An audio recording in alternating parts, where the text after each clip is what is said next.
Hola chicos, creo que ya se está acabando el ciclo, ya todo el mundo quiere salir de vacaciones, pero aún faltan dos capítulos más de la anatomía humana, que es el segmento de abdomen y el segmento de pelvis.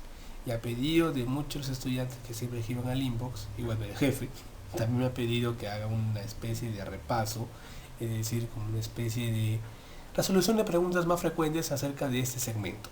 Así que van a ser pocas preguntas, pero vamos a sacar el máximo provecho de las mismas. ¿De acuerdo? Así que este repaso sí le va a servir a alguito. Y si quieren más preguntas, digan al jefe y a través del limbo de grupo para poder subir mucho más videos de resolución de preguntas a todo. Entonces vamos a empezar con la primera pregunta. Es decir, marque el enunciado correcto en relación a la irrigación de la vesícula biliar. En otras palabras, nos están preguntando qué arteria irriga esta víscera. Es un órgano anexo al hígado. Solo recordaremos que la vesícula biliar se ubica obviamente anexada al hígado y el mismo se ubica topográficamente en el abdomen a nivel hipocondrio derecho y epigastrio. ¿De acuerdo? Ahora, en sí la irrigación del hígado y todas las vísceras que se ubican en el compartimento supramesocónico, incluyendo la vesícula, van a ser dadas por las siguientes estructuras. Por ejemplo, acá tenemos algo breve, ¿de acuerdo? Porque no es una clase en sí de la irrigación, sobre la rama del tronco celíaco y la importancia que tienen las mismas de acuerdo con la irrigación del compartimento supramesocólico. Bueno, acá como dice se acerca el examen, creo que falta poquito ya. Y el tronco celíaco tenemos que recordar algunas cosas importantes, porque es obviamente la respuesta a la pregunta, pero tenemos que ampliar más este concepto. Primero, el tronco celíaco es una rama visceral, impar y medial de aorta abdominal. ¿De acuerdo? El nivel de vértebra aproximadamente se encuentra a nivel T12, ¿de acuerdo? Y a nivel del borde superior del E1, ¿de acuerdo? Ahora, la ubicación del tronco celíaco va a ser en una región denominada región de Luschka o también denominada región celíaca. El diámetro es variable según el testit o el testit descriptivo, ya sea el testit lateral 10 o el testit ruizliar o los libros antiguos de anatomía, menciona que tiene un diámetro aproximadamente de 6 milímetros con una longitud hasta 15 milímetros. Y una orientación importantísima a recordar que es va hacia abajo, va hacia afuera, va hacia la derecha. Ahora, lo que quiero que recuerden es lo siguiente del tronco celíaco. Generalmente ustedes recordarán que el tronco celíaco va a tener 3 ramas finales, ¿sí o no? Esa distribución de las 3 ramas, que acá la podemos ver aquí, se le conoce como el tridente o el trípode celíaco de Haller. Entonces, ¿por qué es importante que yo recuerde esto? Porque miren, del mismo tronco celíaco que acá estoy señalando aquí, van a salir 3 ramas finales, ¿de acuerdo? Otras literaturas mencionan que hay variantes, por ejemplo, del tronco celíaco pueden hacer solamente la esplénica o la hepática común, y la gástrica izquierda o con la estomáquica van a ser directamente la aorta abdominal.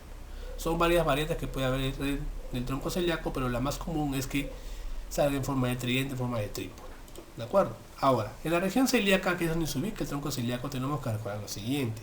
Va a tener límites. El límite superficial va a ser dado por la curvatura menor del estómago y la primera porción duodenal.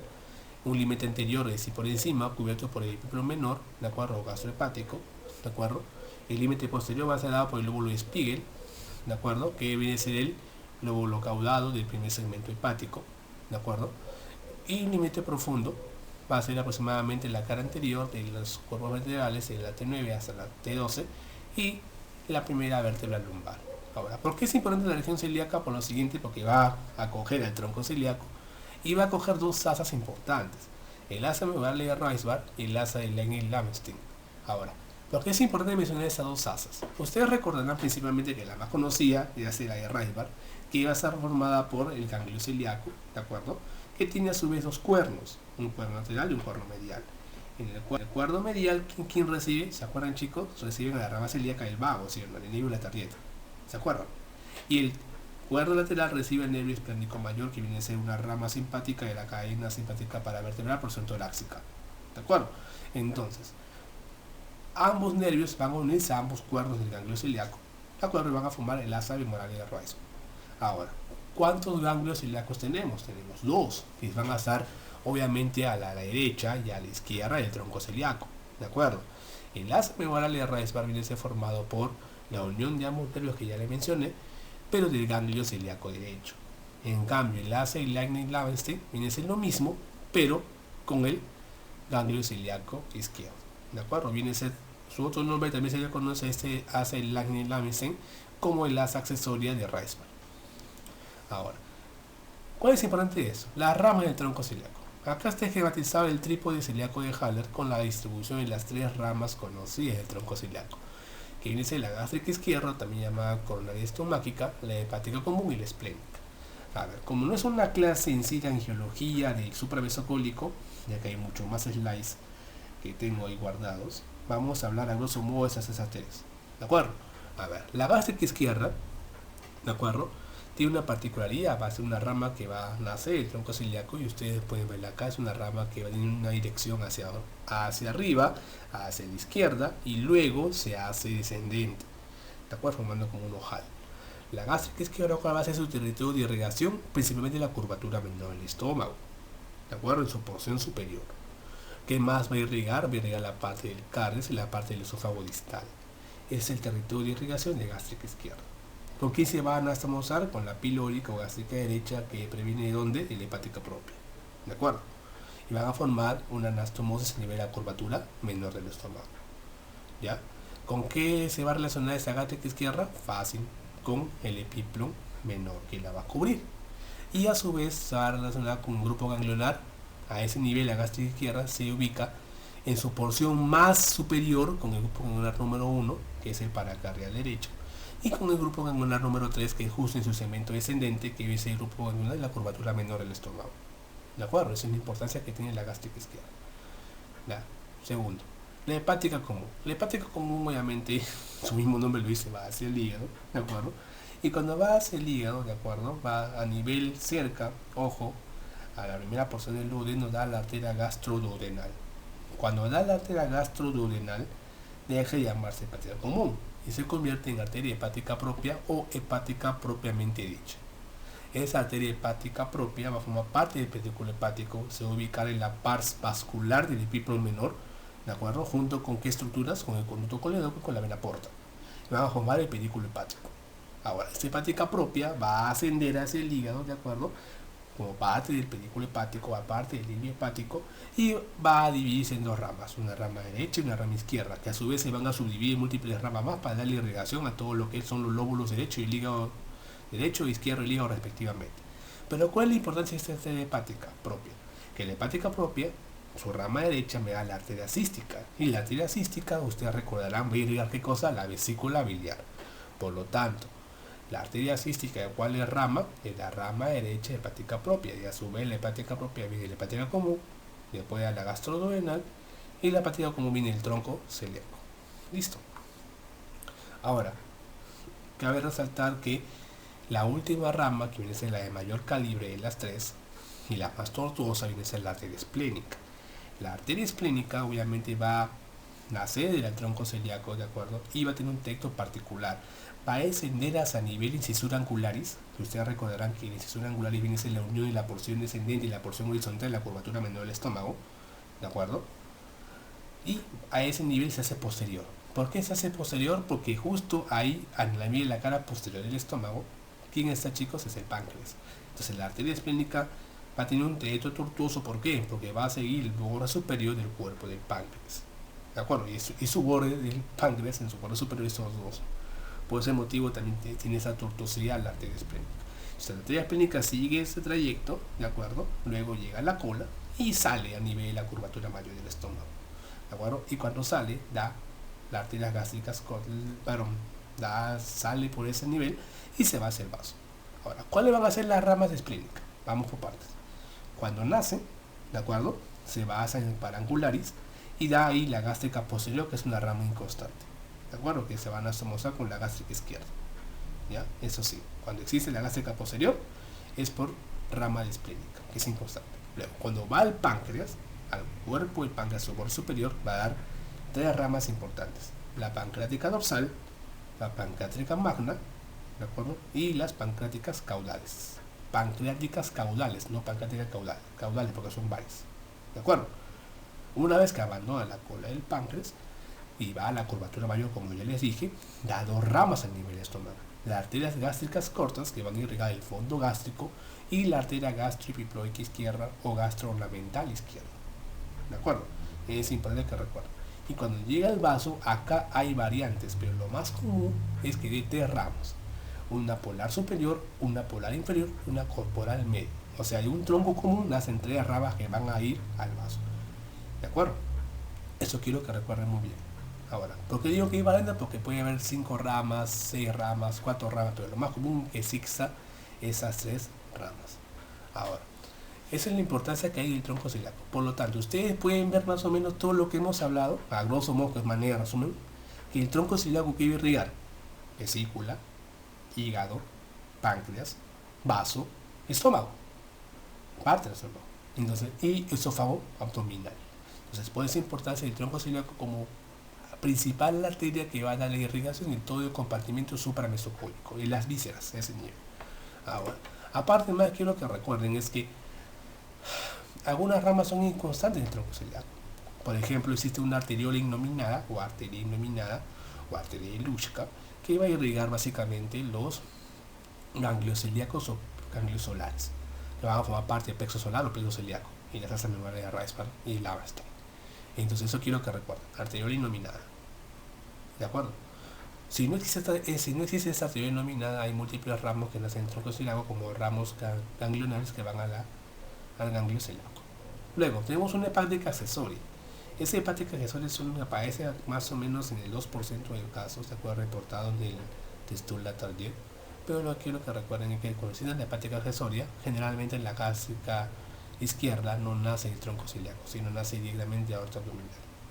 Luego las ramas diafragmáticas inferiores, aparte de la arteria diafragmática inferior, muy aparte de eso, ¿de acuerdo? Y la arteria pancreática superior, que es inconstante. Entonces, esa es la importancia que tiene el tronco celíaco con respecto a la irrigación, ¿de acuerdo? Entonces ahí la respuesta a la pregunta ¿cuál sería acá? El tronco celíaco. Listo. Segunda pregunta. Es la pared superior del conducto inguinal. Señala lo correcto. Bueno, acá me están dando todas las estructuras que son parte del conducto inguinal. Entonces vamos a hablar a grosso modo lo que es el conducto inguinal. Ahora, el conducto inguinal viene a ser un recuadro anatómico importante ubicado en la región inguinal. Datos claves. Número 1 es una estructura que presenta 2 orificios y 4 paredes. Es como un túnel, ¿de acuerdo? Pues se llama conducto inguinal. Su dimensión siempre es variable, de acuerdo, eso va a depender mucho de la estructura del paciente, 3 a 5 centímetros de largo, ubicado siempre en la parte inferior del abdomen, y el contenido va a diferir según el sexo. Eso es importante que recuerden, ¿de acuerdo? Ahora, ¿qué estructura se va a continuar por debajo de ese conducto inguinal? Se va a continuar el conducto crural o conducto femoral, ¿de acuerdo? Eso quiero que recuerden, importantísimo para resaltar. Acá un esquema de Netter donde se puede ver clarísimo el conducto inguinal que viene a ser esta parte que está acá, ¿de acuerdo? Toda esta región es el conducto inguinal, y todo esto que está acá viene a ser la región inguinal. Entonces, no es lo mismo hablar de región inguinal que conducto inguinal. El conducto inguinal está dentro de la región inguinal, no ocupa toda su extensión, ¿de acuerdo? Ahora, ¿por qué digo que va a variar el contenido si es varón o si es mujer? Porque en el varón va a ser el cordón espermático y en la mujer va a ser el ligamento redondo del útero. Puede ser como contenido diferente. Como contenido común en ambos sexos es el nervio abdomino genital menor o también llamado ilio inguinal, cuyo origen radicular, ustedes recordarán por plexo lumbar, viene a ser L1. Seguimos. Ahora, acá tenemos delimitado 2 estructuras, la espina ilíaca anterior superior y la espina del pubis. Acá se inserta un ligamento llamado también ligamento inguinal o también llamado ligamento epopar o cintilla inguinal, ¿de acuerdo? Entonces, ese ligamento inguinal se inserta en la espina ilíaca anterior superior y en la espina del pubis. Acá vemos 2 orificios, o 2 agujeros, ¿de acuerdo? Acá tenemos el anillo inguinal profundo y el anillo inguinal superficial. Cabe resaltar que en el abdomen también tienen que ustedes recordar que existen dependencias, es decir, van a haber estructuras que van a nacer de otras estructuras, por eso se llama dependencia. El anillo inguinal profundo viene a ser dependencia de ¿qué? De fascias transversales, junto con el ligamento de Henle y con el ligamento de Petit, ¿de acuerdo? Eso quiero que... y también parte del ligamento de Cooper, porque el ligamento de Cooper también es dependencia del músculo pectíneo con el ligamento pectíneo, es diferente. Pero el anillo inguinal profundo es dependencia de transversales, a diferencia del anillo inguinal superficial que viene a ser dependencia de ¿qué? Del oblicuo mayor, de la fascia del oblicuo mayor. Entonces, eso es importante que recuerden, ¿de acuerdo? Las dependencias. Ahora, vamos a concentrarnos acá. El anillo inguinal superficial a su vez es una estructura medial y el anillo inguinal profundo es una estructura lateral. El anillo inguinal superficial está aproximadamente a 1 centímetro de distancia de la espina del pubis, ¿de acuerdo? Y el anillo inguinal profundo está más o menos a 1 centímetro del punto medio del ligamento inguinal, ¿de acuerdo? Ahora, nos centramos en el anillo medial, que es el anillo inguinal superficial. Ese anillo va a tener a su vez 3 pilares que lo van a sostener. Tenemos el pilar lateral, de acuerdo, que se ubicaría aquí, porque esto es lateral, medial, superior e inferior. Lateral, el pilar anterior, también conocido como pilar medial, y un pilar posterior, de acuerdo, también llamado ligamento de Coles. Entonces, eso viene a ser los medios de fijación de ese anillo inguinal superficial, que va a estar unido por fibras tendinias o fibras de fascia, mejormente llamado, denominadas las fibras arciformes. Entonces, las fibras arciformes vienen a ser un conjunto de fibras que van a unir ambos pilares, el lateral y el medial. ¿De acuerdo? Ahora, acá también viene otro concepto de dependencia. ¿De acuerdo? La dependencia, ojo, dijimos cuál era la del anillo inguinal superficial, la fascia y el oblicuo mayor. ¿Sí o no? Ahora, también tenemos otras dependencias. El pilar lateral y el pilar medial vienen a ser dependencias de la fascia y el oblicuo mayor del mismo lado del ligamento inguinal. Es decir, acá tengo el ligamento inguinal, y acá tengo el oblicuo mayor, su fascia está por acá, y del mismo lado, es decir, de este lado, supongo que sea el lado derecho esto, ¿de acuerdo? Viene a ser la dependencia del pilar lateral y el pilar medial. En cambio, el pilar posterior, el ligamento de Coles, viene a ser una dependencia también del oblicuo mayor, pero del lado contralateral. Eso quiero que recuerden muy bien. Entonces, hasta ahorita vamos. ¿Cuántas dependencias de oblicuo mayor? Vamos 3. O hasta más. A ver, enumeremos. Anillo inguinal superficial, pilar lateral, pilar medial y ligamento de Coles. Con la salvedad que el ligamento de Coles es dependencia del oblicuo mayor, pero contralateral al conducto inguinal. Listo. Dijimos que ese era un túnel, ¿sí o no? Por lo tanto, tiene que tener límites. Dijimos que tenía un límite, 2 orificios y 4 paredes. ¿Cuáles van a ser las 4 paredes? Una pared superior, una pared inferior, una pared anterior y una pared posterior. La pared superior, de acuerdo, se da una estructura denominada tendón conjunto, que estaría más o menos a este nivel, lo estoy señalando yo acá ahorita con el puntero. El tendón conjunto viene a ser una estructura formada por 2 músculos, por tendones y 2 músculos para ser exactos, por el tendón del músculo transverso del abdomen y por el tendón del músculo oblicuo menor del abdomen. ¿De acuerdo? Como pared inferior tenemos el ligamento inguinal. Como pared anterior, o sea que va a estar encima de este conducto, va a estar la fascia y el oblicuo mayor. Y como pared posterior, o sea por al fondo, va a estar la fascia transversales. Entonces, eso viene a ser los límites del conducto inguinal. Dijimos cuál es el contenido. En el varón el cordón espermático y en la mujer el ligamento redondo en el útero. ¿Cuál va a ser la importancia de ese ligamento redondo que va a contener una arteria? La arteria gonadal en el caso del sexo femenino, o sea la arteria ovárica. En cambio el cordón espermático es una estructura muy compleja que la vamos a esquematizar acá. Este es un corte coronal de cordón espermático. Y acá tenemos que este cordón va a estar envuelto por 3 fascias. Una fascia espermática superficial, una fascia espermática medio, también llamada fascia cremasteriana, y una fascia espermática profunda. A su vez, esas 3 fases van a tener dependencias. Vamos de nuevo. La fascia espermática superficial es dependencia del músculo oblicuo mayor. ¿De acuerdo? La fascia espermática medio o fascia cremasteriana es dependencia del músculo cremaster. Que ustedes recordarán, el músculo cremaster se va a dar, vaga la redundancia, responsable del reflejo cremasteriano, que es a nivel testicular. Y la fascia espermática profunda va a ser dependencia de fascias transversales. Entonces tenemos 3 fascias en el cordón espermático. Ahora, a su vez, vamos a tener contenido este cordón. En la fascia superficial, de acuerdo, pero para ser más exactos, entre la fascia superficial y fascia cremasteriana, tenemos la rama genital y el nervio genitocrural. Y es importante que recuerden esa rama porque va a dar la inervación a qué cosa? Al músculo cremaster. Entonces, ¿quién inerva el cremaster? El nervio genitocrural, su rama genital. Y a su vez es dependencia del músculo oblicuo menor.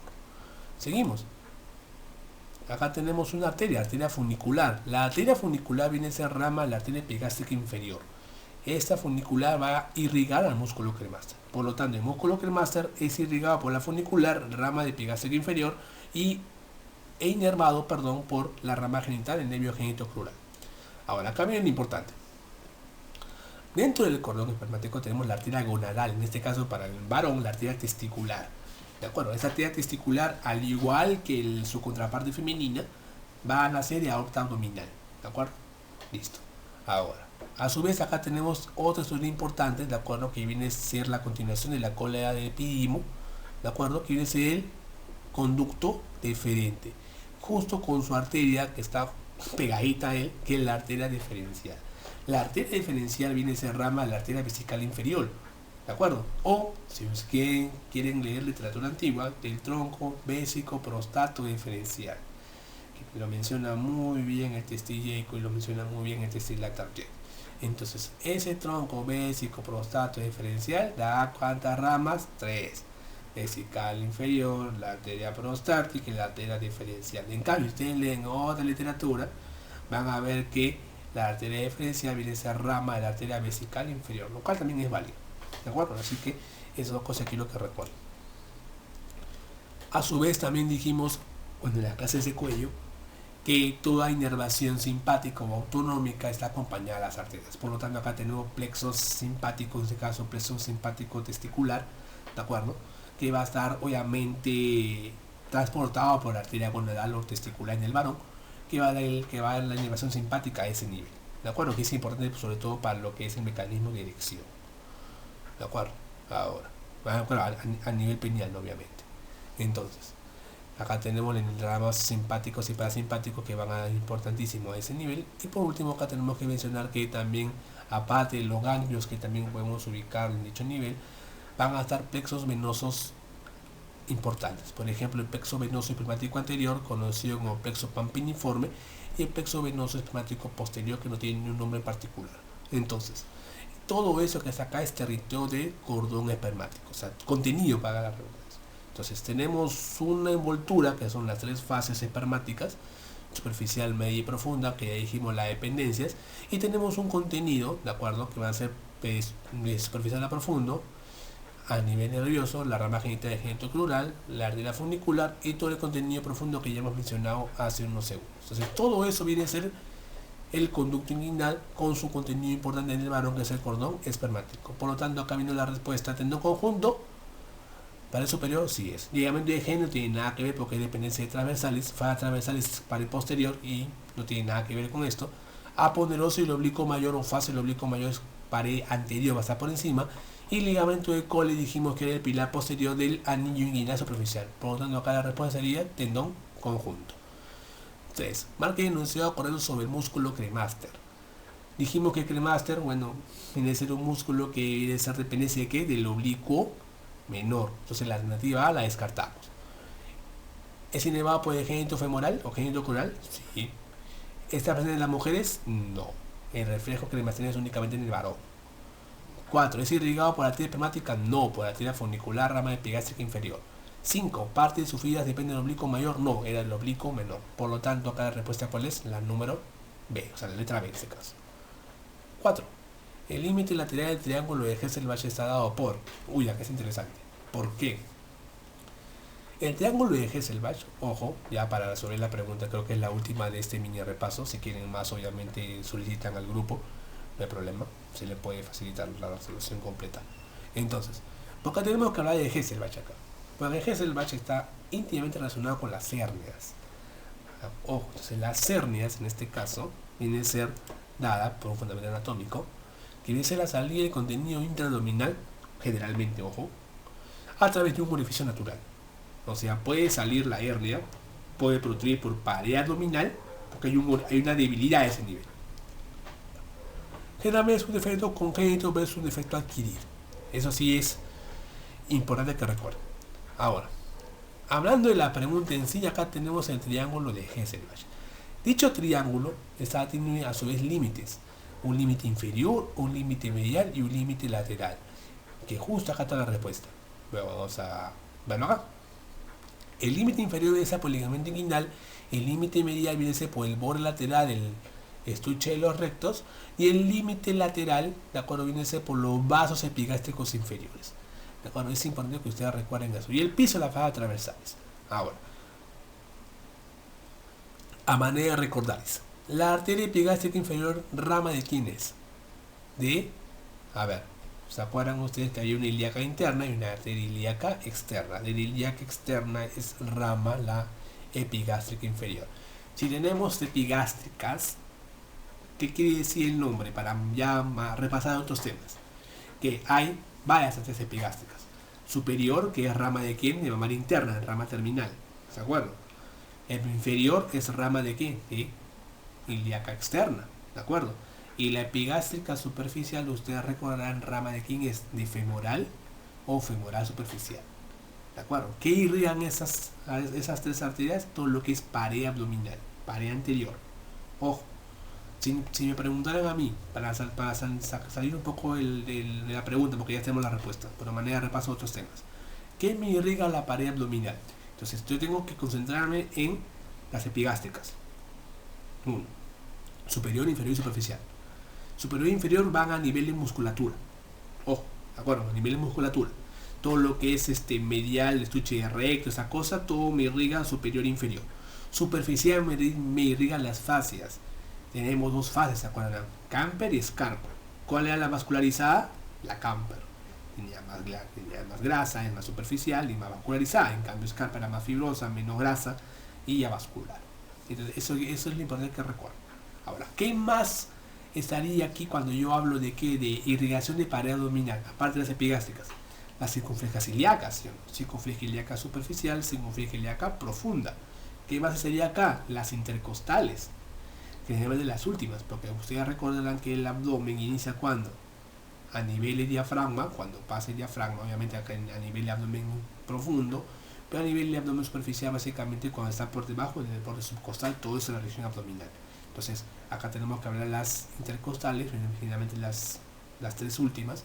Luego tenemos la arteria subcostal, ¿de acuerdo?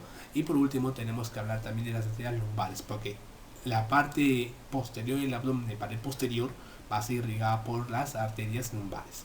Entonces tenemos arterias lumbares, generalmente es la tercera lumbar. Tenemos también que hablar de las epigástricas, que son 3, vamos, 4 arterias, no, 3 arterias más las 3 lumbares son 6 arterias. Tenemos las 2 circunflejas ilíacas, tenemos también la subcostal y obviamente tenemos acá también que hablar más arterias más. Entonces todas esas arterias que hemos mencionado van a ser irrigadas, van a ser las responsables de irrigar pared abdominal. Ahora, ¿por qué tengo que yo recordar pared abdominal? Porque en pared abdominal, ojo, acá está el triángulo de Hesselbach, ¿de acuerdo? Es importante que recuerden. Y a su vez, porque del mismo triángulo de Hesselbach van a salir las hernias directas e indirectas, que son una clasificación de tipos de hernias inguinales. Porque si ustedes ven bien el gráfico, el triángulo de Hesselbach se ubican en qué región? En región inguinal. ¿De acuerdo? Y ustedes acá, viendo acá esto, qué bonito, miren. Yo acá tengo una estructura, ¿cómo se llama esto? Se llama conducto deferente, ¿de acuerdo? Por lo tanto, esto que es la niña inguinal superficial. Entonces, ojo, eso quiero que recuerden, ¿de acuerdo? El triángulo de Hesselbach está dentro de qué cosa? De la región inguinal, pero no está dentro del conducto inguinal. Es importante que recuerden, ¿de acuerdo? Listo. Entonces, ¿cuál es la importancia de Hesselbach? Que va a dar las hernias inguinales, tipo directas e indirectas. Las hernias directas generalmente es tipo adquirido, generalmente se ven en las personas ancianas por la misma debilidad de la fascia y también por un esfuerzo, por un trauma, de acuerdo, más frecuente en adultos. En cambio, las indirectas es más frecuente que sea en niños porque es tipo congénito. Entonces, ¿cuál va a ser el defecto de las hernias directas? La fascia transversalis. Fascia transversalis. Veo mis límites, que es el piso de este triángulo. Por lo tanto, las hernias directas salen dentro del triángulo de Hesselbach, por dentro de los vasos epigástricos inferiores, por arriba el ligamento inguinal. Salen las hernias directas, ¿de acuerdo? En cambio, las hernias indirectas, ¿cuál es el efecto? Persistencia del conducto peritoneo vaginal en los varones o persistencia en el conducto de Nuque en las mujeres, que viene a ser la contraparte del peritoneo vaginal en este sexo. Entonces, eso quiero que recuerden bien, por favor, ¿de acuerdo? Entonces, eso viene a ser la diferencia entre hernias directas e indirectas de tipo hernia inguinal. ¿Es el único tipo de hernia que existe? No. Acá tenemos una lista interminable. Por ejemplo, la región inguinal, dada por Hesselbach, que ya lo dijimos, que es una hernia inguinal directa versus indirecta, que ya más o menos vimos las diferencias que hay entre cada una de ellas. Segundo, la región crural. O sea, si vemos para acá por abajo, acá estaría, ¿qué cosa? El conducto crural, que contiene los vasos crurales, obviamente. Y ahí obviamente salen las hernias crurales, que es más frecuente en el sexo femenino ese tipo de hernias crurales. Luego tengo otro tipo de hernia, que es la semiluna de Spiegel, también llamada hernia de Spiegel. La semiluna de Spiegel, ustedes recordarán, viene a ser una parte débil, tendínea, casi fibrotendínea, del músculo transverso del abdomen. ¿De acuerdo? O sea, si ustedes recuerdan su esquema mental, los músculos del abdomen son ¿cuántos tipos? Músculos largos y músculos anchos, ¿sí o no? Los músculos largos tenemos el recto anterior y el piramidal, que es inconstante. Y los músculos anchos tenemos tres: oblicuo mayor, oblicuo menor y transverso, ¿sí o no?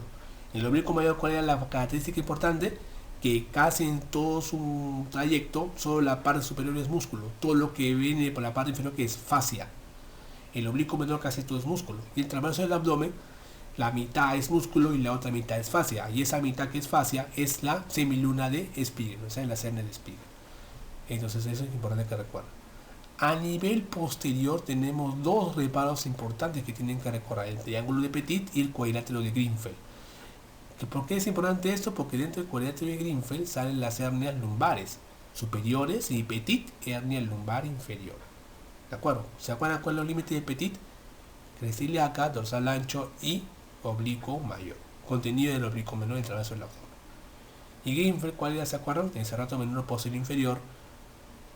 ¿Se acuerdan qué más eran? El músculo, la masa común y más cosas más. Entonces, busquen tarea, que no todo se lo voy a decir.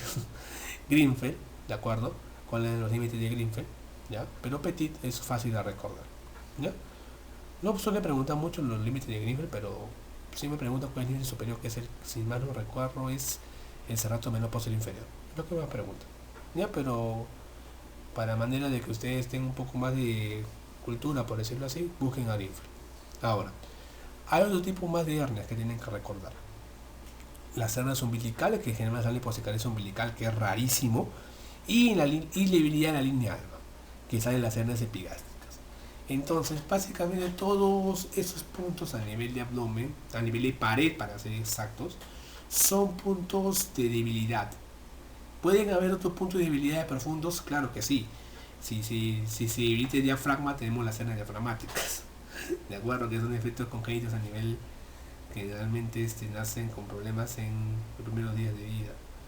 Pero si tenemos otro tipo de hernia, por ejemplo las hernias hernia hiatal, que generalmente es protrusión del fondo gástrico hacia el nivel del tórax y obviamente con ocasiona problemas dispépticos. El concepto de hernia simplemente es protrusión de una víscera, generalmente intraabdominal, a nivel de pared o a nivel profundo, dependiendo de donde se encuentre la debilidad. ¿De acuerdo? Entonces en este caso, aquí para ya finalizar el repaso, ya el límite lateral del triángulo de Hesse está dado por lateral, el vaso epigástrico inferior, en este caso dice la arteria epigástrica inferior. Tendón conjunto no tiene nada que ver, porque el tendón conjunto viene a ser la pared superior del conducto inguinal.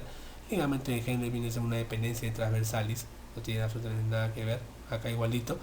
El borde externo del estuche de los rectos viene a ser un límite medial, más que un límite lateral. Ahora, ya para finalizar, estuche de rectos. El estuche de rectos está formado a su vez por las fascias y los músculos anchos del abdomen. ¿De acuerdo? ¿Y por qué es importante esto? Porque no todo el estuche de rectos va a ser igual. ¿Por qué? Generalmente usan como reparo una estructura llamada el arco de Douglas. Entonces ese arco de Douglas, que está generalmente por cicatriz umbilical a 1 centímetro por arriba o por abajo, depende de la persona, en este caso de la pieza anatómica, va a tener diferente conformación de fascias. Por ejemplo, por arriba del arco de Douglas va a tener dos hojas, una hoja anterior y una hoja posterior del estuche de los rectos. ¿De acuerdo? Y por abajo de ese arco solo existe una hoja anterior formada por las 6 fascias de los músculos anchos del abdomen, a diferencia de la parte de arriba de Douglas, que las 2 hojas está formada por 3 fascias de cada uno, es decir, de los músculos anchos. Ahora, si nosotros extrapolamos eso, si no tengo hoja posterior o pared posterior de estuche de rectos, entonces ¿qué me está cubriendo esa cara? y esa cadera cubre las fases transversales. Por lo tanto, es más frecuente que la debilidad en el abdomen sea a nivel inferior más que superior. ¿De acuerdo? Porque no hay hoja posterior de estuche de recto por debajo de arco de Douglas. Es una explicación a grosso modo de la debilidad del abdomen, que es válida, pero también es importante que la recuerden. ¿Listo? Pues acá la respuesta arteria epigástica inferior, que recordarán la rama de qué? Chicos, ¿de qué? De ilíaca externa. Listo, espero que este mini repaso les haya servido de algo. Ya, no duden en escribirnos al muro o cualquier cosa pregunten. Estamos acá para ayudarlos. De repente, si quieren más resolución de preguntas tipo, se puede hacer todo el examen, depende de ustedes, o recopilar varios bancos de varias universidades para obviamente poder ayudarlos en algo. Las preguntas que hemos decidido poner acá en este repaso son preguntas selectas que también se preguntan en otras universidades y también en los bancos de INAM, así que sí valen para todos, ¿ya? Así que cuídense mucho y nos vemos en otra ocasión. Chao.